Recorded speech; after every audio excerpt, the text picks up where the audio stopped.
Hello, good afternoon. Michael Wynn, Chief Digital Officer of Digital Ops, a division of RB Oppenheim Associates. Thanks for joining me today, guys, on the video podcast. Today, we're going to talk about what do the media consumption trends of 2018 reveal?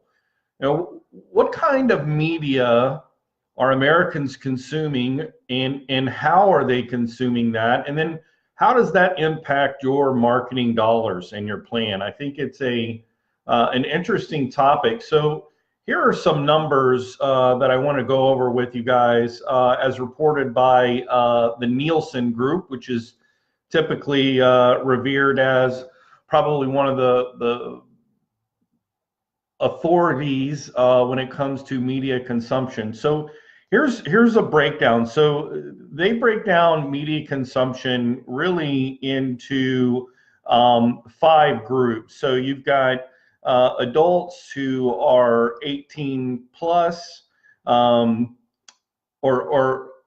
adults up to 18, and then the second group is 18 to 34.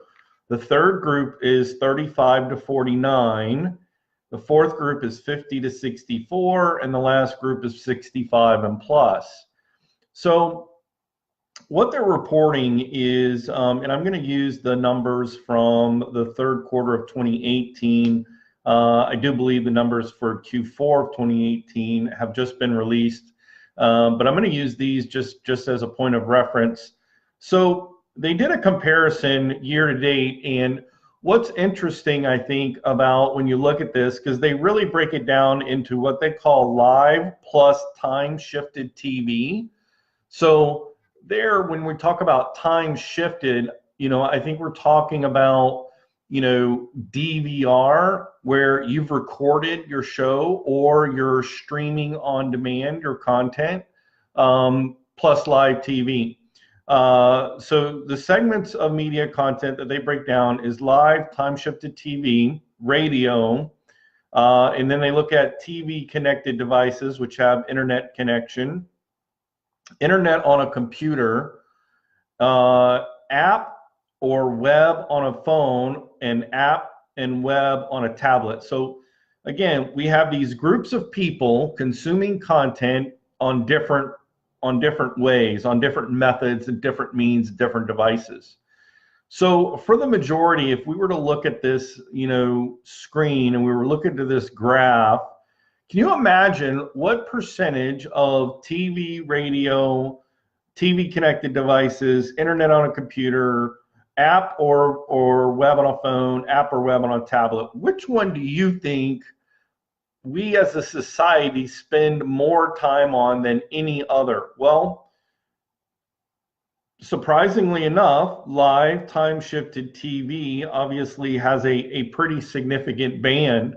You would expect that. However, that is not the case. So the most popular form of content for the group of folks that are, let's say, up to 18, is represented by 40% live or time-shifted TV. So they're watching programming on television, whether that's live TV, previously recorded or streamed content, 40%. However, if you add up TV-connected devices, which have access to other programming internet-wise, apps on phones, and the internet on whether it's a computer, your phone, or a tablet, when you add those up, you're actually, let's see, 12, 36, 43. So you're actually a greater percentage of content being consumed by just about 3% in that group. Now, when you move into 18 to 25,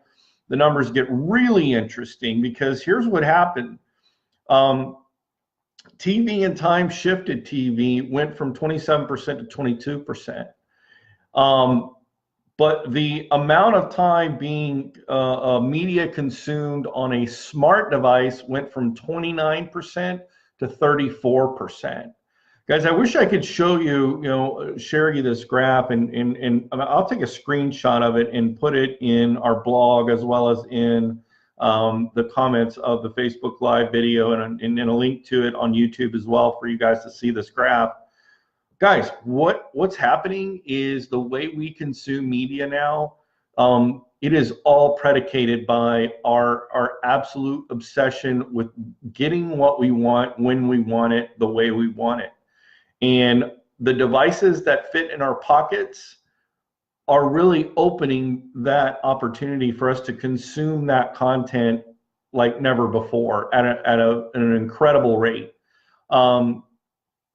And so when you start to look at these trends and you start to think about, if you're a business and you have a choice, you can buy a television commercial, you can buy a radio commercial, you can buy a newspaper ad, you can buy a billboard, or you can buy media that is going to be sort of in the realm or in the natural course of consuming media on the most popular segment of that, whether you are in that 18 to 34 or 35 to 49, that group segment is consuming that digital content, social, web, or on an app, on their smart device, on their phone or on a tablet or on a internet connected computer. So if that's the case, then think about what is the value of that inventory. So, what is the price? What is the value? Is it overpriced? Is it underpriced? We've talked a lot about that. And that's really, when it comes to smart business decisions, understanding your audience, what kind of media they're consuming, and then what's the cost to get in front of those people? And am I overpaying or am I underpaying? So I think when we're trying to think about return on investment, when it comes to we want to make our marketing pennies spend like dollars at the end of the day, right? That's smart business. But if we flip that, a lot of people, a lot of companies and brands, their marketing dollars are spending like pennies, like they're like the dollar, you're not getting that return on investment. It's being depreciated, right? Because you're paying over for media where people are not consuming that media. Like, I think about if I'm driving in my car today, right? And again, I spent a lot of time in the automotive industry, almost a little over a decade. And I think about when I get in my car, so I have a 2014 Chevy Equinox. It has XM radio. It also has Bluetooth. So when I'm in my car, I'm either listening to XM radio or I've got a Bluetooth, a podcast that I'm listening to, or sometimes I'll listen to YouTube videos and let them play via a Bluetooth device on through my car.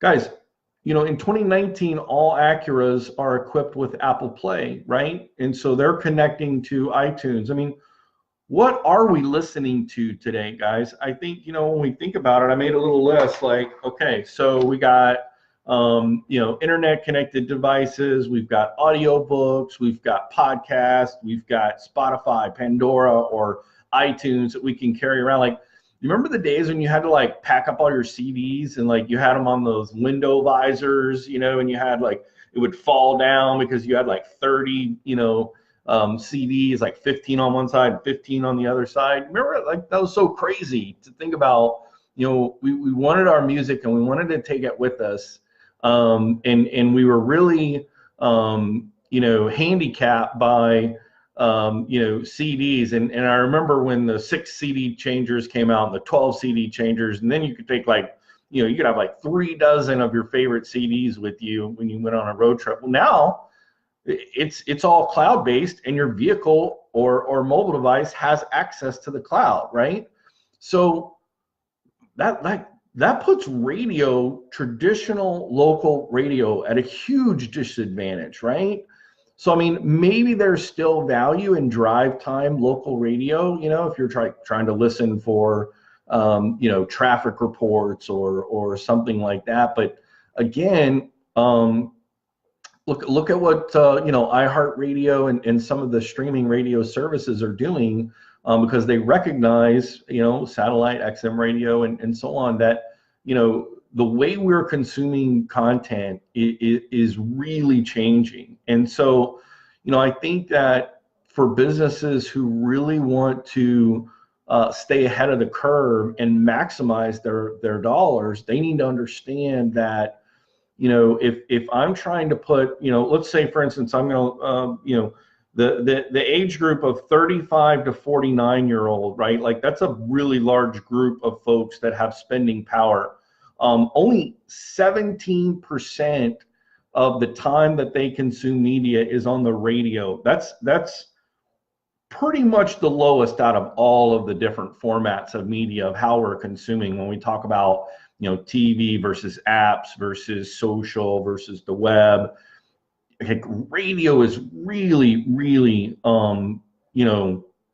a small piece. So it's going to be a challenge, I think, for businesses and organizations to realize a return on investment for their radio marketing dollars if they're not leveraging underpriced attention on media platforms like Facebook and Instagram and YouTube pre-roll, where we can get in front of the masses and the majority of people and the kind of content that they're consuming on a contextual, and again, when I say contextual, I mean, I consume media the way I want to consume media based on my likes and my preferences. Like, again, I have my channel that looks different than your channel. And so I think as a business, you've got to understand that when it comes to media, that the shift is completely changing. Again, go back to Nielsen.com, and I'm going to put a link again in the blog to this report for you guys to look at it and see the consumption rates on the different media outlets and platforms, so you can see the numbers. And you can see how people are consuming this content, because your business needs to make sure that you are capitalized. I mean, here's the thing. If you're spending the bulk of your media in radio right now, you are in serious trouble, because you've got the smallest percentage of media consumption in the most popular segmented group of folks who can buy, whether it's a new car or a used car, or whether it's, sport utility or power sports, utility vehicles,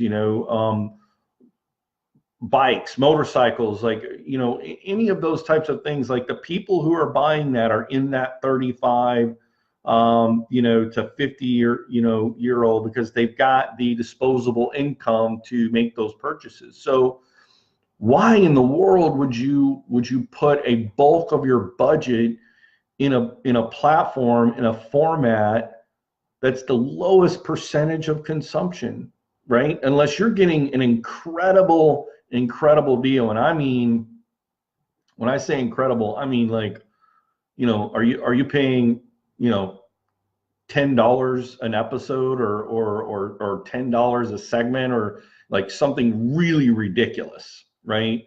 But that's usually not the case, because they're struggling so bad, and they need to make margins. Like, it's serious trouble. So, today that's what I wanted to kind of bring to your attention, is talk about this Nielsen report, talk about media consumption and how it, really impacts how we consume media. And when you're trying to build your business, when you're trying to grow your business, when you're trying to increase sales year to date from last year, and you're still doing the same thing that you've been doing, but yet the media formats that you're advertising are shrinking, right? So again, if I go back to, I'm picking on radio today because it's the purple grid and it's the smallest one out of all this media.